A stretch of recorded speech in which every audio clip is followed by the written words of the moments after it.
Assalamualaikum warahmatullahi wabarakatuh. Alhamdulillahirabbil alamin.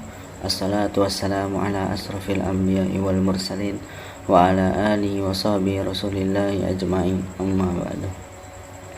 Baik, pada kesempatan kali ini saya akan membahas tentang konteksasi kepemimpinan pada lembaga pendidikan swasta. Materi ini akan mengulas bagaimana peran seorang pemimpin di sekolah swasta harus menyesuaikan diri dengan konteks lingkungan sekolah, mulai dari budaya organisasi, visi yayasan, hingga kondisi peserta didik.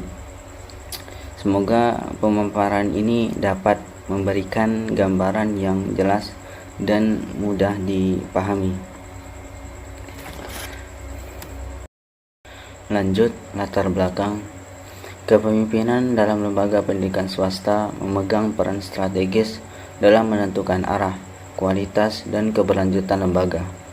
Konteksasi kepemimpinan adalah proses penyesuaian peran dan strategi kepemimpinan dengan kondisi nyata yang di lapangan, seperti budaya sekolah, karakter yayasan, kondisi guru, serta kebutuhan peserta didik. Misalnya, jika sekolah berada di lingkungan pedesaan, masyarakat religius, maka kepala sekolah perlu menerapkan gaya kepemimpinan yang ramah, terbuka, dan melibatkan tokoh masyarakat. Sementara itu, sekolah swasta di kota besar mungkin butuh pemimpin yang cepat mengambil keputusan dan terbiasa dengan teknologi. Lanjut, rumusan masalah. Yang pertama, apa itu konteksasi kepemimpinan dalam lembaga pendidikan swasta? Yang kedua, bagaimana penerapan konteksasi tersebut dalam kepemimpinan sekolah? Yang ketiga, seperti apa struktur kepemimpinan di sekolah swasta? Yang keempat, apa peran dan fungsi kepemimpinan dalam lembaga pendidikan swasta? Adapun tujuan penulisan. Yang pertama, memahami arti dan konsep konteksasi kepemimpinan di sekolah swasta.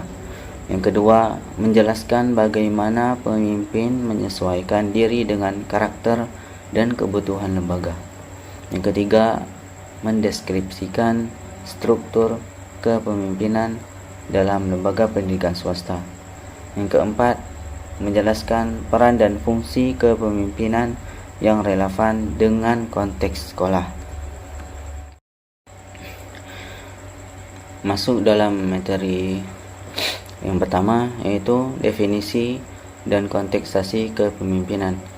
Kepemimpinan adalah kemampuan dalam mengelola lembaga secara menyeluruh, yaitu administrasi, akademik, dan sumber daya manusia. Konteksasi kepemimpinan berarti menyesuaikan gaya, pendekatan, dan peran pemimpin dengan realitas di sekolah. Contohnya, seorang kepala sekolah yang memimpin sekolah berbasis pesantren tentu harus memahami nilai-nilai keislaman dan pendekatan spiritual dalam kepemimpinan. Sementara itu, kepala sekolah di sekolah swasta umum mungkin lebih menekankan pendekatan manajerial dan akademik. Lanjut, materi kedua, konteksasi kepemimpinan di lembaga pendidikan swasta. Konteksasi dalam kepemimpinan sekolah swasta mencangkup penyesuaian terhadap berbagai faktor. Ada dua faktor. Yang pertama itu faktor internal, seperti visi dan misi yayasan, profesionalisme guru, kondisi peserta didik, dan sumber daya sekolah. Kedua, faktor eksternal, yaitu seperti ekspektasi orang tua, masyarakat sekitar, dan perkembangan dunia pendidikan. Misalnya, di sekolah yang dikelola yayasan keluarga, kadang kepala sekolah harus pandai menjaga hubungan baik dan tetap profesional. Kalau yayasan ingin kegiatan yang bersifat formal dan bernuansa keagamaan, maka kepala sekolah harus menyusun program yang sejalan, seperti mengadakan khatam Al-Quran rutin atau pesantren kilat. Jika dilakukan dengan tepat, konteksasi bisa menjadi kekuatan yang membawa inovasi, tapi juga tidak bisa menimbulkan hambatan seperti miskomunikasi dan penurunan kualitas pendidikan. Lanjut, materi ketiga yaitu struktur kepemimpinan pada lembaga pendidikan swasta. Struktur kepemimpinan umumnya bersifat hierarkis, terdiri dari yayasan, kepala sekolah, wakil kepala sekolah, guru, dan staf.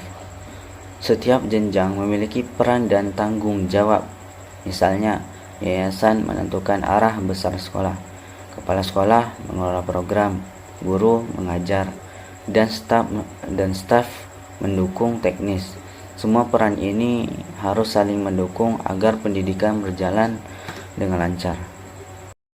Selanjutnya, materi keempat yaitu peran kepemimpinan pada lembaga pendidikan swasta. Yang pertama, mengatur arah sekolah. Pemimpin bertugas mengarahkan jalannya sekolah agar sesuai visi misi dan tujuan pendidikan. Yang kedua, sebagai pendidik, pengelola, pembina, dan motivator, menjadi teladan, membina guru, mengelola sumber daya, dan memberi semangat kepada seluruh warga sekolah. Yang ketiga, membangun komunikasi dan kerjasama, menjalin hubungan baik dengan guru, siswa, yayasan, dan orang tua untuk menciptakan suasana kerja yang harmonis. Yang keempat, menjaga hubungan dengan masyarakat, mewakili sekolah dalam menjalin hubungan positif dengan lingkungan dan pihak luar. Adapun fungsinya yaitu fungsi kepala sekolah dirangkum dalam Maslim, yaitu edukator, manajer, administrator, supervisor, leader, inovator, dan motivator.